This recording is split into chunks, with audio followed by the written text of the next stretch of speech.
responsabilidad social empresarial que brilla por fin, ¿no?, con voz propia y por primera vez, después de tantos años de democracia, pues creo que no solo hemos configurado el CERSE, después de muchísimos años de inacción, no solo hemos puesto en valor muchísimas acciones y desarrollo en la economía social, que esto ya es bueno, no discutido, creo, en nuestro país, pero creo que ahora damos un paso más. Por tanto, querida Amparo, todo el equipo que lideras, desde luego, gracias por hacerlo posible y gracias a las autoridades que estáis aquí hoy, que no cito, solo voy a señalar, si me permiten, al secretario de Estado de Infancia y Juventud, que además ayer han sacado adelante, creo que una de las medidas, de los paradigmas más importantes en nuestro país y por tanto también los jóvenes.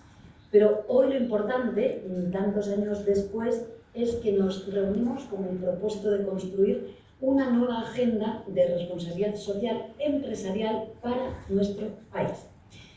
Esa nueva agenda ya está en marcha. Hace menos de un mes, efectivamente, y también con la ayuda inestimable del profesor de Jesús, reactivamos el Consejo Estatal de Responsabilidad Social en las Empresas, que, como saben, llevaba más de 10 años inoperativo. Hoy damos un paso más y presentamos este informe. Ayer lo hemos puesto en común en el Consejo de Ministros por primera vez en España y desde luego yo me gustaría que ustedes lo trabajen, lo critiquen, emitan artículos y hagan todo tipo de exposiciones doctrinales sobre el mismo, porque se trata de que este informe lo popularicemos. Un informe que lo que hace es poner en marcha 100 medidas, fíjense, 100 medidas para impulsar la responsabilidad social empresarial. Este informe es riguroso, es absolutamente oportuno por los cambios geoestratégicos y la crisis del multilateralismo que tenemos en el mundo. Es oportuno. Digamos que el tiempo siempre tiene importancia en todas las decisiones de políticas públicas que tomamos. También creo que es valiente, porque señala y describe cuál es la misión que tienen que tener las empresas, que han de corresponsabilizarse en las democracias, obviamente con los derechos humanos, obviamente con el medio ambiente, con los derechos de trabajo, con los derechos en general. Por lo tanto, sí, es valiente. Hay una frase de este informe, del que refiere el informe del Alto Comisionado de Naciones Unidas para los Derechos Humanos, que creo que lo resume todo. Y dice: las empresas necesitan de los derechos humanos y los derechos humanos necesitan a las empresas. Yo creo que me quedo con esta frase porque lo dice absolutamente todo. Parece una obviedad, pero no lo es.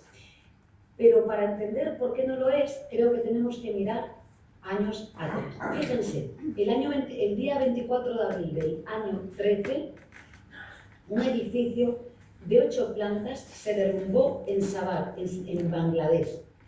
¿Recuerdan ustedes aquella fecha? Sí. Aquellas imágenes, aquel dolor, aquel sufrimiento. No nos podemos olvidar de lo que ha pasado. Dentro de ese edificio había miles de personas trabajando. Lo hacían para marcas de prestigio internacionales. Murieron no una, ni dos, ni tres, ni cuatro, ni cinco personas. Murieron 1.134 personas. Y hoy creo que también este informe es un homenaje para esas personas. Esas 1.134 personas, que la mayoría eran mujeres. Es verdad que esas personas sabían que ese edificio tenía grietas. Es más, lo denunciaron y se lo dijeron a sus superiores. Pero a pesar de denunciarlo, les obligaron a entrar bajo amenaza de perder en Bangladesh el salario del mes. Esas miles de personas trabajadoras no tenían sindicatos, no tenían nadie que las protegiera, nadie que las defendiera. Y las marcas para las que confeccionaban ropa vendida en nuestras tiendas no tenían ninguna obligación legal de saber lo que ocurría en sus cadenas de valor.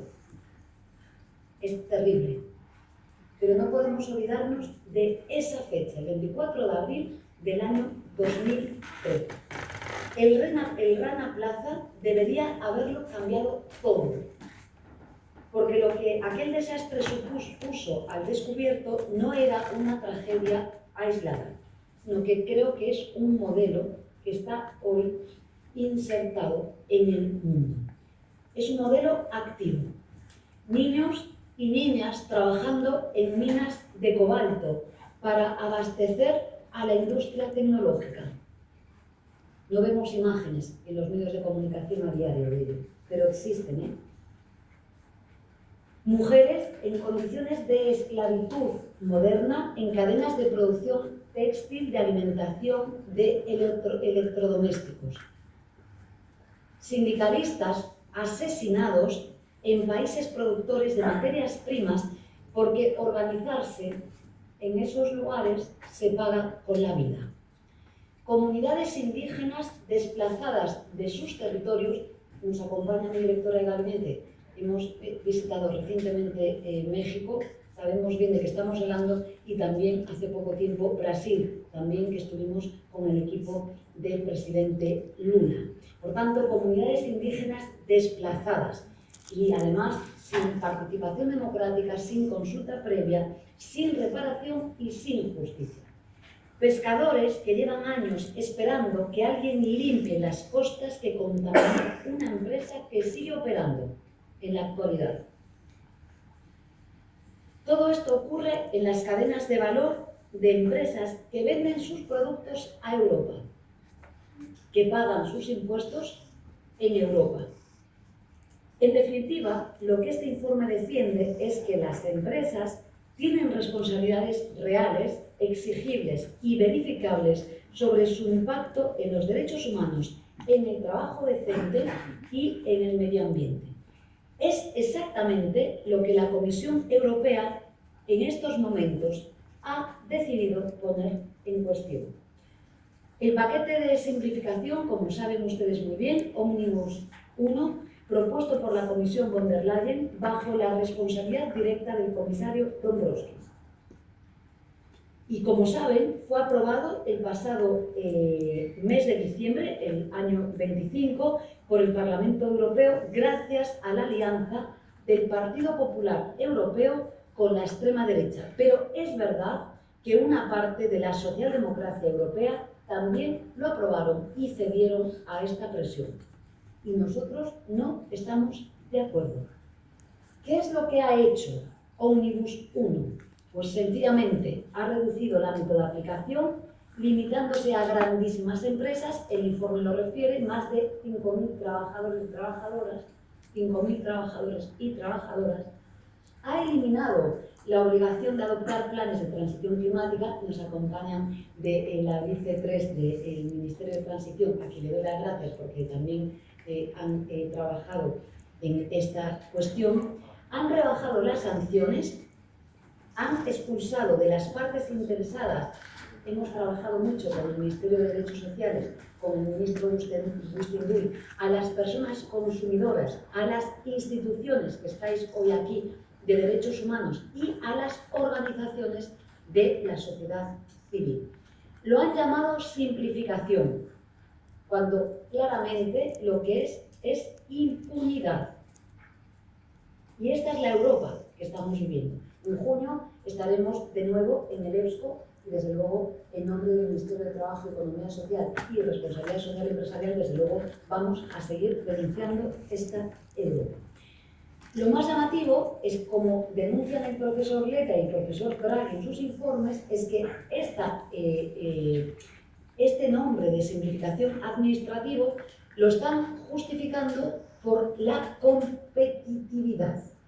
No hay nada más caduco y más viejo que aquella competitividad de la Unión Europea que nos llevó a la peor Europa posible. En definitiva, es desregulación. Y esto nos tiene que sonar, porque en los pactos recientes que ha hecho el Partido Popular con la extrema derecha hay consejerías de desregulación.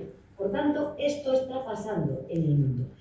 como si la única manera de que Europa compita en el mundo fuera bajando el listón de derechos. Y es lo que justamente cuestiona este informe y lo que cuestiona el informe del profesor Leta, que el futuro de Europa no es bajando ni deteriorando los derechos laborales, los derechos humanos, los derechos ambientales. Es justamente haciendo todo lo contrario. Este informe, liderado por el profesor Jesús Cruz, fue redactado por 10 de las mentes, creo que más rigurosas en esta materia, y desmonta ese argumento con la evidencia. Dice, la competitividad de Europa debe construirse sobre la innovación, la justicia social y no sobre una carrera a la baja. Lo hemos visto en España. Desde este ministerio hemos hecho todo lo contrario a lo que nos decían. Hemos subido el salario mínimo. Hemos hecho que la temporalidad no fuera en España del 35 al 26%, 1 de cada 10 contratos, sino que 1 de cada 2 hoy son contratos con relaciones laborables estables. Todo lo que nos decían era mentira. Los informes de la Comisión Europea hoy, de la OCDE, del Fondo Monetario Internacional, hablan de la excepción española diciendo que es desde el mundo del trabajo que la economía está creciendo, con una singularidad, que está creciendo mejor, porque no se trata de crecer, se trata de crecer bien. Y esto es lo que estamos haciendo desde este ministerio y hoy damos un paso más.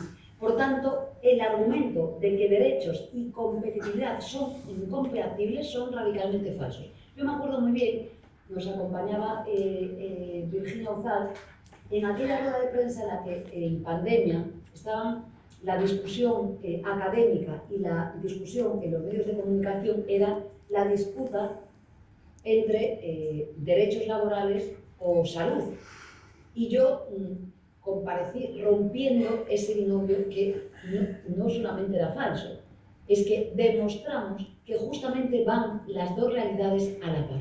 Y con esto pasa exactamente lo mismo. Por tanto, es una elección como todo, de política pública. Es una decisión democrática y no es por razones económicas. El paso atrás que da la Unión Europea hoy es muy grave. Y creo que por eso estamos aquí, por eso encargamos este informe y porque vamos a trabajar para demostrar lo contrario. Lo hacemos, me ha propuesto la Comisión no 10 medidas ni 20, 100 medidas. Permítanme adelantar algunas que me parecen especialmente importantes y que deberían de marcar nuestra agenda. La primera es la transposición de la directiva.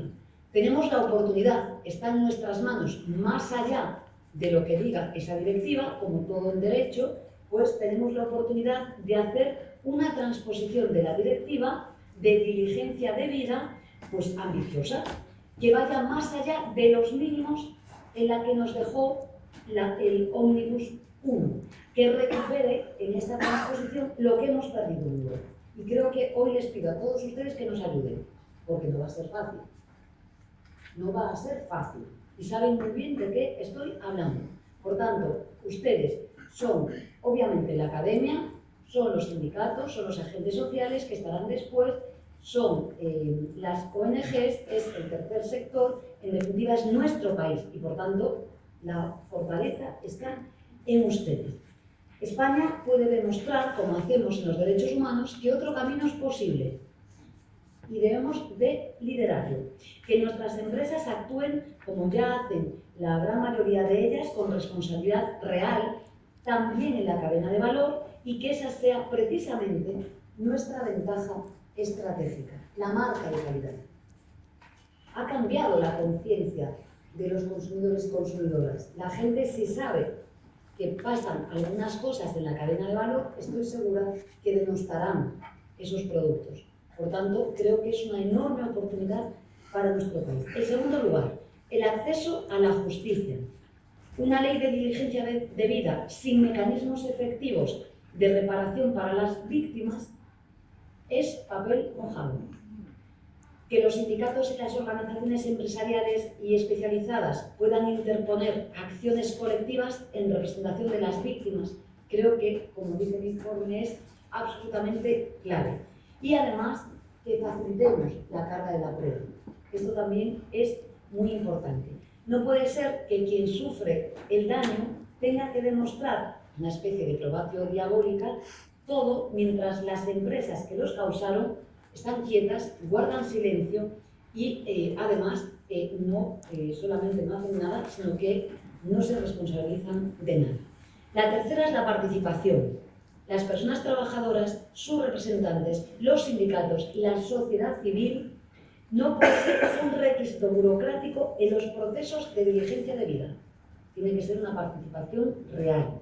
Son la condición para que todo este proceso sea definitivamente real. Sin esta participación, la diligencia de vida degenera en lo que el informe llama con total precisión, y leo literalmente, un trámite formal. Y no queremos que sea un trámite formal. La cuarta es el control y las sanciones. España puede y debe dotarse de una autoridad independiente, como propugna el informe, que supervise, y digo independiente, no de este ministerio, sino independiente, y que supervise el cumplimiento de estas obligaciones. No podemos seguir dependiendo de la buena voluntad para saber si se está cumpliendo o no los derechos humanos. Y ese control necesita también consecuencias, como todo en derecho. El Ómnibus 1, como saben, rebajó las sanciones máximas al 3% de la facturación. Digo, yo sé que ustedes que están aquí lo conocen como lo conozco yo. Este informe propone restaurar un régimen sancionador proporcional al daño causado y a la capacidad económica de la persona jurídica de la empresa. Porque si no, permítanme que les diga, popularmente sale barato. Y los derechos humanos no pueden salir baratos. Si son sanciones creíbles, la responsabilidad empresarial, sin sanciones creíbles, la responsabilidad empresarial va a seguir siendo voluntaria. Yo creo que estos no son más que oportunidades para las empresas en nuestro país. Y lo hacemos en un contexto que no podemos ignorar. Vivimos un momento en el que la presión sobre los estándares sociales y los ambientales es enorme, en el que hay gobiernos y hay poderes económicos que apuestan, como acabo de decir al principio, por desregular, por flexibilizar, por convertir los derechos en una variable de ajuste. Y nosotros, como sabe el profesor Jesús Cruz, somos los primeros que queremos flexibilizar el problema, y están aquí muchos profesores de Derecho Laboral y profesoras. Claro que queremos flexibilizar, pero flexibilizar con el mantenimiento y el respeto de los derechos humanos y los derechos administrativos. Curiosamente, la parte que hay que flexibilizar, que son esas cargas tediosas administrativas en una administración que mira más al principios del siglo XX que al siglo XXI, ahí no se hace nada. Pero el eufemismo flexibilidad se identifica claramente con lo que hoy estoy diciendo. Por tanto, creo que es una respuesta a una sociedad como la española, que es democrática, que es solidaria, que tiene compromisos y que quiere que la responsabilidad social empresarial en España sea real. España está interesada por esto. Estoy absolutamente convencida. Lo que tenemos es que dar información sobre lo que está pasando. Al final se trata de decidir qué tipo de economía queremos, cómo la queremos. Y esto no hay nada más democrático que ello. Una economía que externaliza sus costes en forma de derechos vulnerados, como acabo de decir, algún caso mayúsculo, y comunidades devastadas, o una economía que integra su responsabilidad, que rinde cuentas. Estas son las mejores empresas, que reconoce que el beneficio no puede constituirse sobre la dignidad de nadie, sino que tiene que tener dignidad, tiene que tener límites, insisto, los derechos humanos. Este es el proyecto que defendemos. Este debate que iniciamos hoy aquí no termina en este acto, créame. Llevan trabajando, querida Amparo, un año. Pues un año. Vamos a seguir trabajando mucho, por tanto, tenemos tarea por delante. Terminará además con la transposición de la directiva que lidera otro ministerio, pero terminará cuando las víctimas tengan acceso real a la justicia, cuando el control no dependa de la voluntad de quien tiene que ser controlado. Desde luego, y con esto termino, para todas estas ingentes tareas, que son muy importantes, no solamente contáis con el equipo economía social y responsabilidad social empresarial en nuestro país, sino desde luego contáis conmigo para hacerlo. Sé que este debate no va a ser fácil, lo sé, pero creo que es la clave. Es la clave. Esta mañana, cuando mi hija iba al colegio, voy los días, casi todos, a acompañarla. Hay muchos padres y madres. Y siempre en debates que tengo en el seno del Consejo de Ministros y entre mis colegas, les hablo de mi pequeño CIS particular.